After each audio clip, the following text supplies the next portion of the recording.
Abdullah bin Abdul Muttalib bin Hashim bin Abdul Manaf bin Qusay bin Kilab bin Murrah bin Ka'ab bin Lu'ay bin Ghalib bin Fihr bin Malik bin Nadr bin Kinana bin Khuzaimah bin Mudrika bin Ilyas bin Mudar bin Nizar bin Ma'ad bin Adnan bin Ismail sallallahu ala Muhammad sallallahu alaihi wasallam sallallahu ala Muhammad sallallahu alaihi wasallam sallallahu ala Muhammad sallallahu alaihi wasallam. Assalamualaikum warahmatullahi ta'ala wabarakatuh. Waalaikumsalam warahmatullahi wabarakatuh. Ahlan wa sahlan, kaifa haluka adik-adikku dimanapun kalian berada. Mudah-mudahan adik-adikku semuanya tetap dalam lindungan Allah Subhanahu wa ta'ala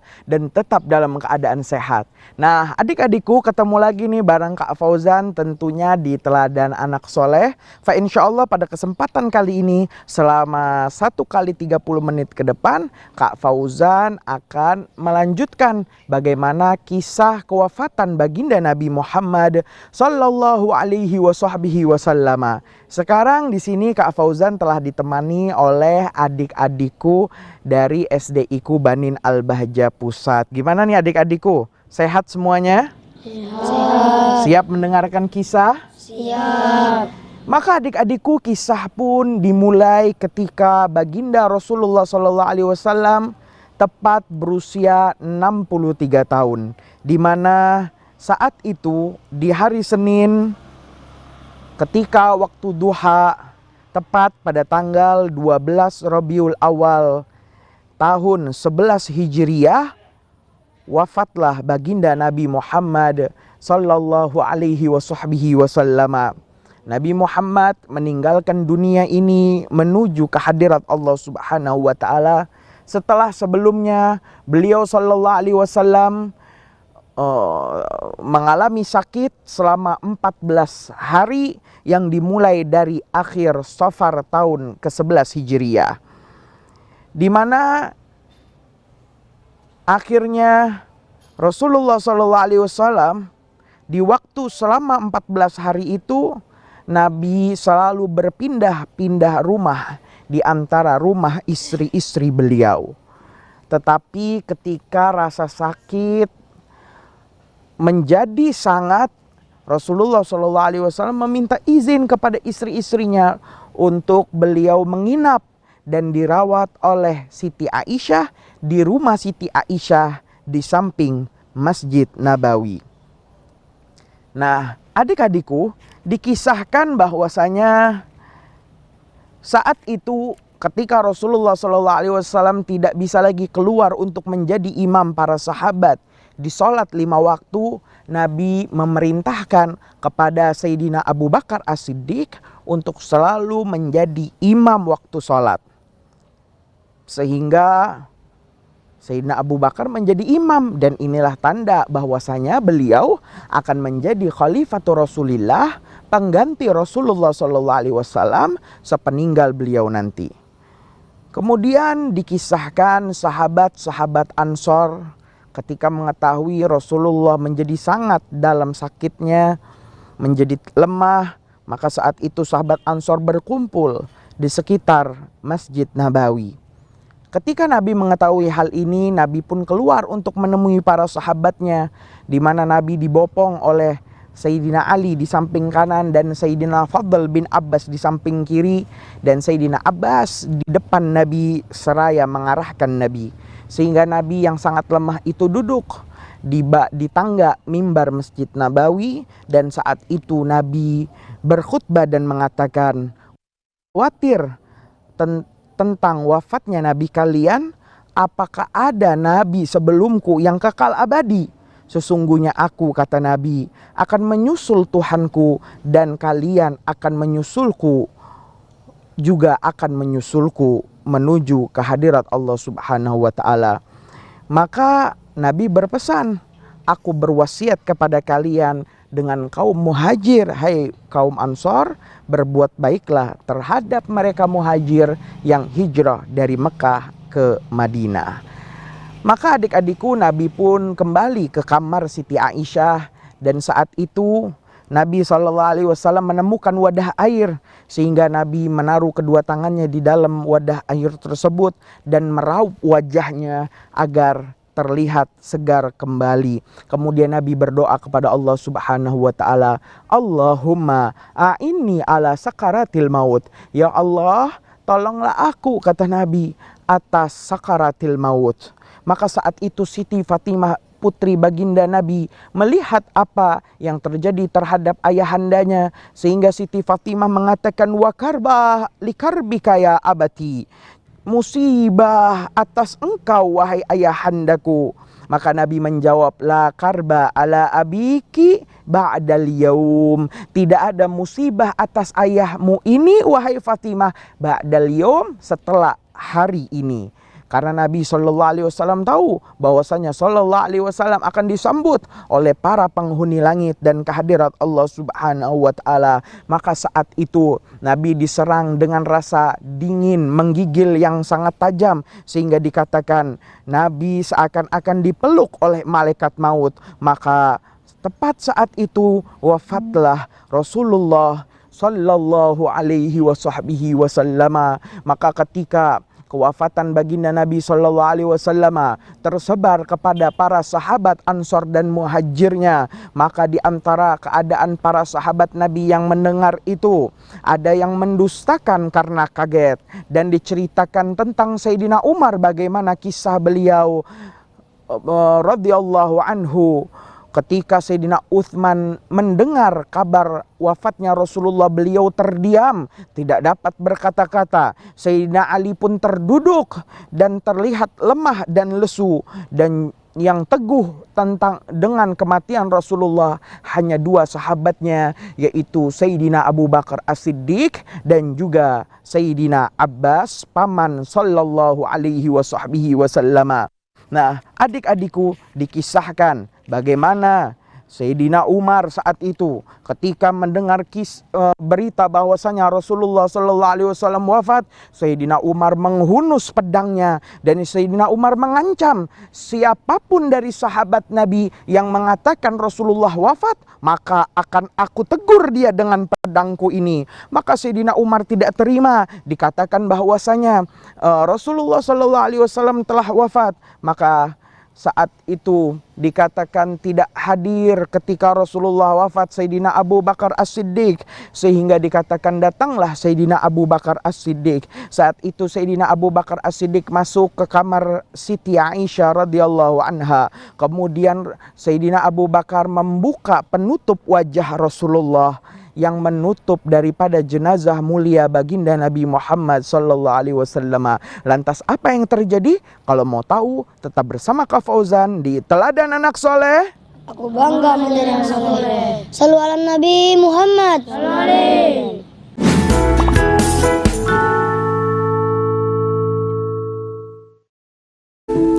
Kalau ada orang mengingkari karomah terjadi pada seseorang, tidak dosa. Yang nggak boleh mengingkari adanya karomah. Yang mengingkari adanya keramat adalah murtad, keluar dari Islam. Sebab disebutkan dalam Al-Quran kisah Sayyidah Maryam.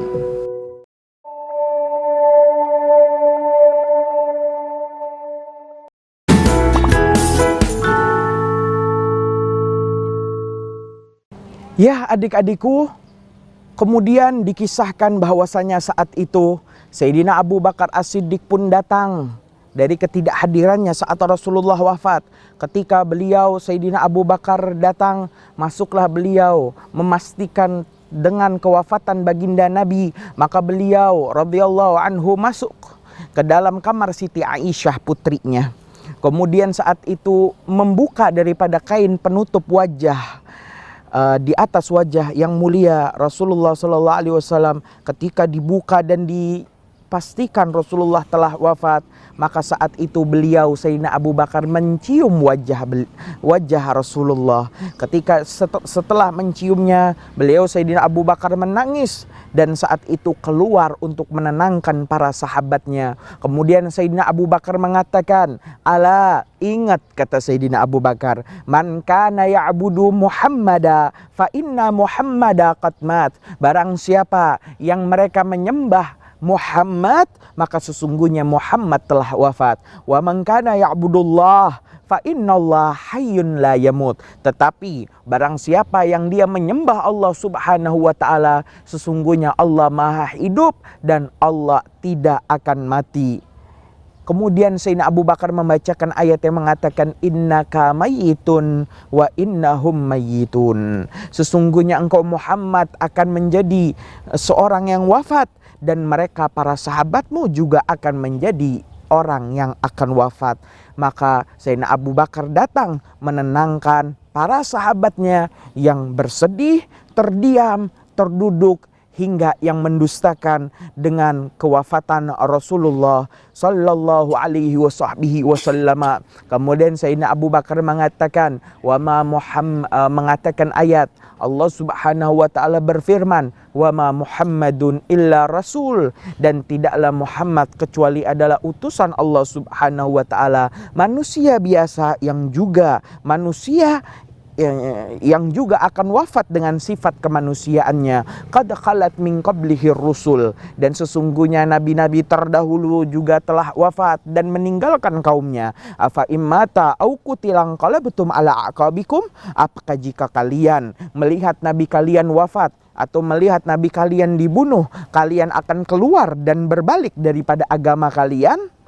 Maka saat itu Sayyidina Abu Bakar pun menenangkan para sahabat Nabi sallallahu alaihi wasallam. Tiba saja selesai Sayyidina Abu Bakar mengatakan demikian, tiba saja dari arah pintu kamar Siti Aisyah di samping Masjid Nabawi terdengar ada suatu orang mengatakan, orang ini mengatakan, la tughassiluh, jangan kalian memandikan jasad baginda Nabi, jangan kalian mandikan jasad baginda Nabi, fa innahu tahirun mutahhar, sesungguhnya jasad Nabi adalah jasad yang suci dan disucikan. Maka saat itu tiba saja mendengar saran jangan dimandikan, bahwasanya tubuh Nabi adalah tubuh yang suci dan tubuh yang disucikan oleh Allah Subhanahu wa taala. Tiba-tiba ada balasan suara dari arah lainnya yang mengatakan, la ighsilu, tidak, tetapi mandikan tubuh Rasulullah.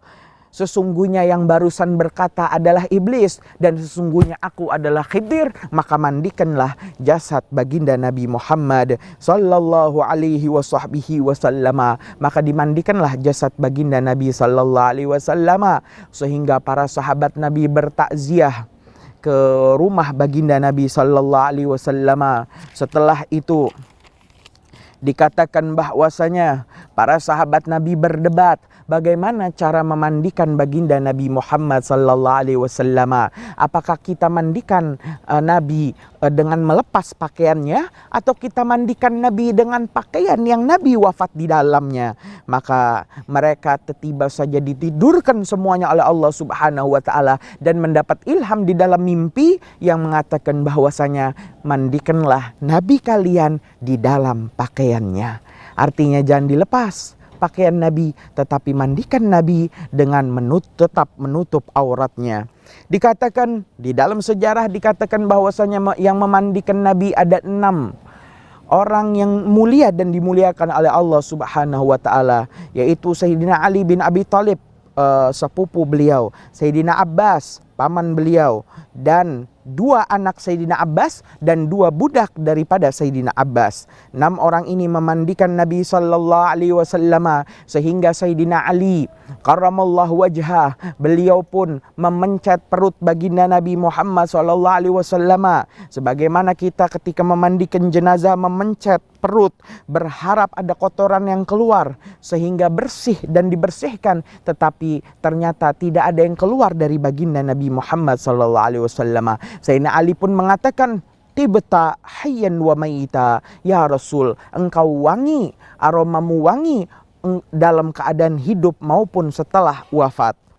Adik-adikku, kemudian Rasulullah SAW jenazah beliau dikafani dengan 3 lapis kain kafan, dengan 3 lapis kain putih yang dikatakan dalam sejarah Nabi tidak memakai gamis, baju gamis di dalamnya, dan Nabi tidak dipakaikan imamah dengannya, sehingga Nabi hanya memakai 3 kain yang berwarna putih dan bertumpuk.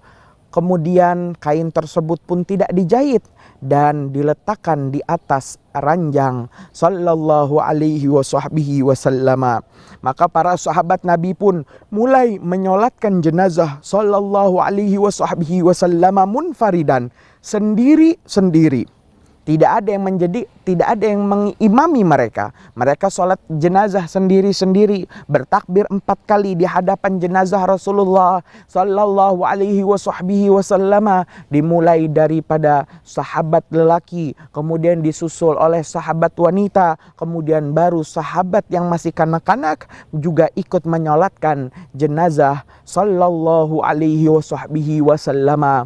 Maka setelah dimandikan, dikafankan, dan juga disolatkan jenazah, maka saat itu para sahabat Nabi SAW bermusyawarah di manakah Rasulullah SAW seharusnya dikuburkan.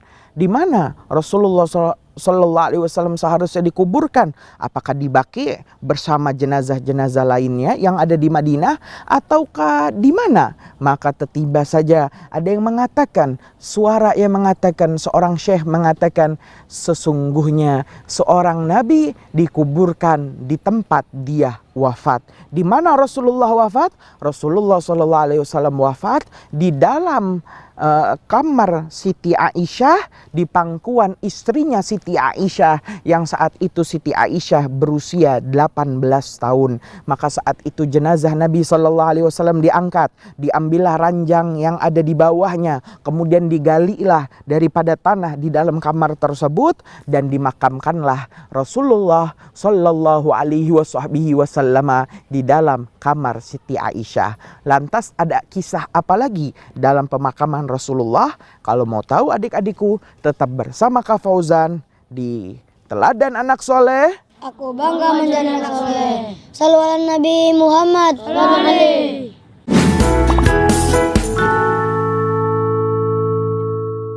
Kalau benar doamu adalah doa, maka Allah pun akan memenuhi, dan Allah tidak ingkar janji. Asalkan kau berdoa dengan benar-benar berdoa.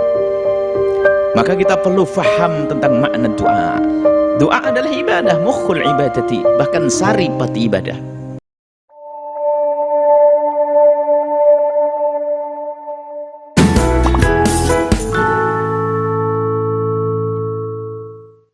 Nah, adik-adikku, maka ketika Nabi SAW dipastikan akan dikubur di tempat di mana beliau SAW meninggal, yaitu di kamar Siti Aisyah, tiba saja para sahabat Nabi SAW pun berdebat lagi dan saling bertanya lagi, ayulhat au yudhurah, apakah model kuburan Nabi akan dijadikan dengan model dorah? Dorah itu adalah syak, yaitu model kuburan belah tengah nih adik-adik. Biasanya dipakai di tanah yang lembab atau tanah merah, tanah basah. Amyulhat atau dengan galian lahat. Lahat adalah galian di samping arah kiblat sehingga jenazah itu masuk ke dalamnya. Maka para sahabat bingung karena di kota Madinah ada yang biasa, ada seorang sahabat yang tugasnya menggali kubur dengan model dorah atau syak, yaitu Abu Ubaidah, dan ada yang memakai metode galian lahat yang penggali kuburnya adalah Abu Talha. Maka para sahabat Nabi menyerahkan masalah ini kepada siapapun orang atau sahabat Nabi yang akan datang ke tempat tersebut. Tiba saja Sayyidina Abu Talha pun datang. Maka Nabi SAW digalikan kuburnya dengan metode lahat yang biasa digunakan di tanah kering, yaitu digali arah sampingnya sehingga Nabi SAW masuk arah tanah tersebut. Maka setelah itu dikuburkanlah jasad Nabi Muhammad SAW yang mulia, kemudian ditumpuk dengan tanah. Dan saat itu dalam kitab-kitab sejarah dikatakan bahwasanya kuburan Nabi SAW pun tinggi, tanahnya tinggi, tidak rata, tinggi barang sejengkal, satu jengkal. Kemudian setelah itu, setelah ada tumpukan tanah, daripada kuburan Nabi disiram dengan air dan didoakan oleh para sahabat Nabi sallallahu alaihi wasallam. 2 tahun kemudian Sayyidina Abu Bakar pun wafat di usianya 63 tahun dan dikuburkan di samping baginda Nabi sallallahu alaihi wasallam. Kemudian 10 tahun kemudian atau 12 tahun setelah Rasulullah wafat, juga wafat Sayyidina Umar bin Khattab radhiyallahu anhu dan juga dikuburkan di samping Sayyidina Abu Bakar dan juga di samping Rasulullah sallallahu alaihi wasallam, sehingga kamar Siti Aisyah pun dihuni oleh 3 orang yang mulia dan dimuliakan oleh Allah Subhanahu wa taala. Ketika Rasulullah wafat, Rasulullah meninggalkan 2 peninggalannya, yang mana jika kita sebagai umat Islam memegang teguh dengannya, maka kita akan selamat dalam mengarungi kehidupan ini. Yang pertama adalah kitabullah, yaitu kitab suci umat Islam, Al-Quran, yang dengan kita fahami tafsirnya, terjemahnya, dan kita amalkan, maka kita akan selalu berada di jalannya Allah Subhanahu wa taala. Dan yang kedua adalah hadis baginda Nabi Muhammad sallallahu alaihi wasallam.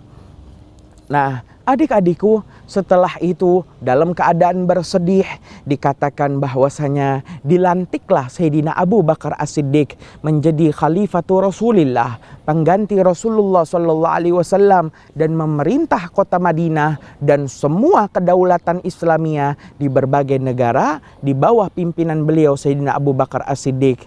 Tetapi hanya berselang selama 2 tahun lamanya, di mana Sayyidina Abu Bakar As-Siddiq juga wafat di usia 63 tahun dan dikuburkan di samping baginda Nabi Muhammad sallallahu alaihi wasallam. Inilah kisah akhir dari episode kisah Rasulullah sallallahu alaihi wasallam.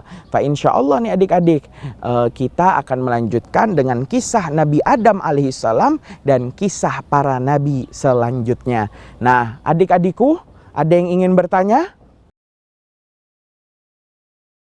Kak Fauzan, kalau sholat jenazah berjamaah itu boleh nggak?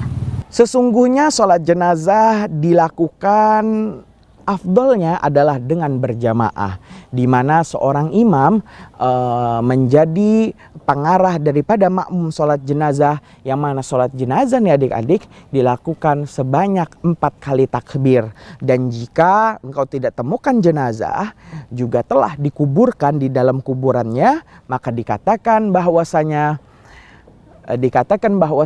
bisa dengan melakukan sholat ghaib.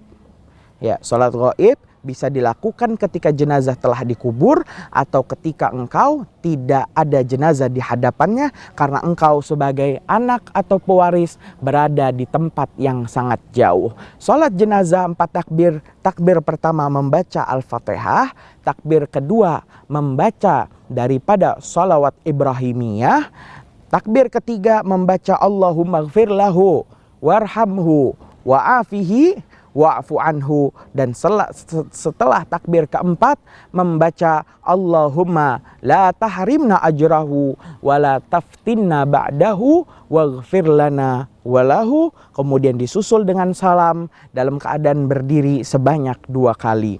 Nah, adik-adikku, inilah kisah daripada kisah perjalanan Rasulullah sallallahu alaihi wasallam. Tak terasa nih adik-adik, sudah 1 kali 30 menit Kak Fauzan menemani adik-adikku semuanya. Fa insyaallah kita akan ketemu lagi pada jam dan acara yang sama, tentunya dengan kisah para nabi dan rasul yang akan disambung dengan kisah Nabi Adam alaihissalam. Bagaimana awal mula alam semesta, bagaimana kisah Nabi Adam bersama Azazil, bagaimana kisah Nabi Adam bertemu dengan Siti Hawa, dan bagaimana Nabi Adam setelah turun ke bumi dan bagaimana kisah daripada putra-putri beliau yang semuanya ternyata kembar, insya Allah kita akan bahas pada episode selanjutnya. Sekian saja. Wallahul muwaffiq ila aqwamit thoriq. Wassalamualaikum warahmatullahi taala wabarakatuh. Waalaikumsalam warahmatullahi wabarakatuh.